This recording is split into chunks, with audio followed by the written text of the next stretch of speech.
যুক্তরাষ্ট্রে শুরু হয়েছে ভিসা নীতিতে এক যুগান্তকারী পরিবর্তন।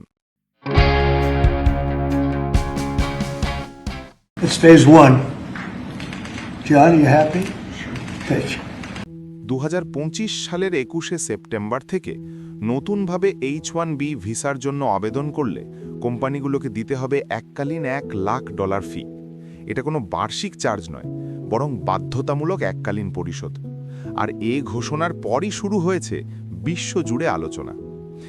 H1B ভিসা দীর্ঘদিন ধরে যুক্তরাষ্ট্রে কাজ করার সবচেয়ে কাঙ্ক্ষিত সুযোগ, বিশেষ করে প্রযুক্তি ও প্রকৌশল খাতে। কিন্তু এখন থেকে কোনো প্রতিষ্ঠান যদি বিদেশ থেকে নতুন কর্মী আনার জন্য আবেদন করে, তবে প্রথমেই দিতে হবে $1,00,000 ফি। না দিলে আবেদন সরাসরি বাতিল হয়ে যাবে।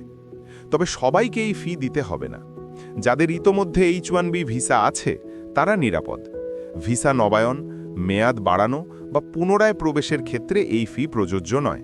শুধু নতুন আবেদনকারীর ক্ষেত্রেই এই নিয়ম কার্যকর। এছাড়াও যদি কোনো চাকরি মার্কিন জাতীয় স্বার্থে গুরুত্বপূর্ণ হয় বা নিরাপত্তার জন্য হুমকি না হয়, সেক্ষেত্রে ফি মওকুফ হতে পারে।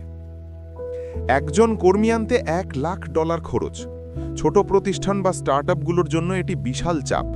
ফলে তারা বিদেশি কর্মী আনতে আগ্রহ হারাতে পারে। বড় কর্পোরেশনগুলো হয়তো বিশেষ দক্ষ বা সিনিয়র কর্মীদের জন্য এই টাকা দিতে রাজি হবে, তবে নতুন বা জুনিয়র লেভেলের চাকরির সুযোগ অনেক কমে যেতে পারে।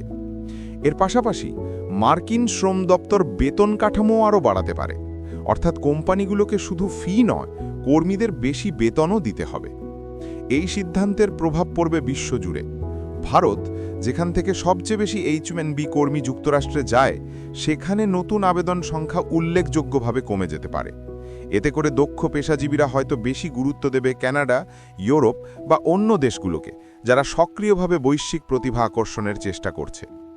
এই নিয়ম কার্যকর থাকবে প্রথমে 12 মাসের জন্য, তারপর পুনর্বিবেচনা করা হবে।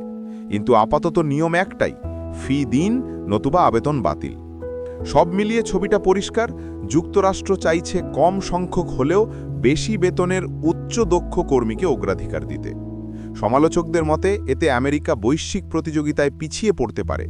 অন্যদিকে সমর্থকরা বলছেন এতে দেশীয় কর্মসংস্থান ও মজুরি সুরক্ষিত থাকবে।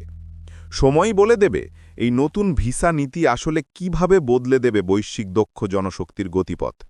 চ্যানেলটি সাবস্ক্রাইব করে রাখুন বিশ্বের সমস্ত গুরুত্বপূর্ণ খবর সবার আগে পাওয়ার জন্য। ধন্যবাদ।